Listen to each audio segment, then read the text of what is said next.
மறைந்த இசைஞானி இளையராஜாவுடைய மகளான பவதாரணியின் ஆன்மா சாந்தி அடையணும் அப்படின்னு நினைக்கிறவங்க இந்த வீடியோக்கு லைக் கொடுத்துட்டு தொடர்ந்து இந்த வீடியோவை பாருங்கள். இளையராஜாவின் மகள் பவதாரணியின் மறைவு செய்தி அறிந்து கதறி அழுதுவிட்டேன் என நடிகர் வடிவேலு பேசியிருக்கும் ஆடியோ தான் தற்போது சமூக ஊடகங்களில் வைரலாக பகிரப்பட்டு வருகிறது. இலங்கையில் புற்றுநோய் சிகிச்சைக்காக சென்ற இடத்தில் சிகிச்சை பலனின்றி பவதாரணி நேற்று உயிரிழந்தார்.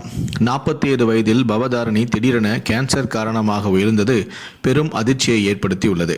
இந்நிலையில்தான் வடிவேலு பவதாரணியின் மறைவுக்கு இரங்கல் தெரிவித்துள்ளார்.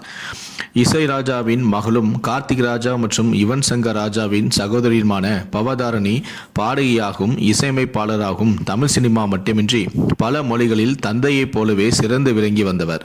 புற்றுநோய் பாதிப்பு காரணமாக கடந்த சில ஆண்டுகளாகவே ரொம்பவே வேதனையால் தவித்து வந்தவர் நேற்று காலமானார். தான் நடிகர் வடிவேலு வெளியிட்டிருக்கும் அந்த ஆடியோவில் மாரிசன் படத்திலிருந்து இரவு ஷூட்டிங் முடித்து வந்ததுமே இந்த அதிர்ச்சியான செய்தி என்னை அப்படியே நிலைகுலைய செய்துவிட்டது எனவும், அருமை அண்ணன் இசைஞானி அவருடைய தங்க மகள் பவதாரணி உயிர்ந்தார் என்ற செய்தியை கேட்டு எங்கள் குடும்பத்தார் எல்லோருமே ஒன்றும் புரியாமல் என்ன ஆச்சு, 47 வயசு பொண்ணு இவ்வளவு சீக்கிரமா கடவுள் கிட்ட போயிடுச்சே என கதறி அழுதுவிட்டேன் என வடிவேலு அந்த ஆடியோவில் கூறியுள்ளார். பவதாரணி சாதாரண குழந்தை அல்ல, அது ஒரு தெய்வ குழந்தை. அந்த குழந்தையோட குரல் குயில் போல இருக்கும்.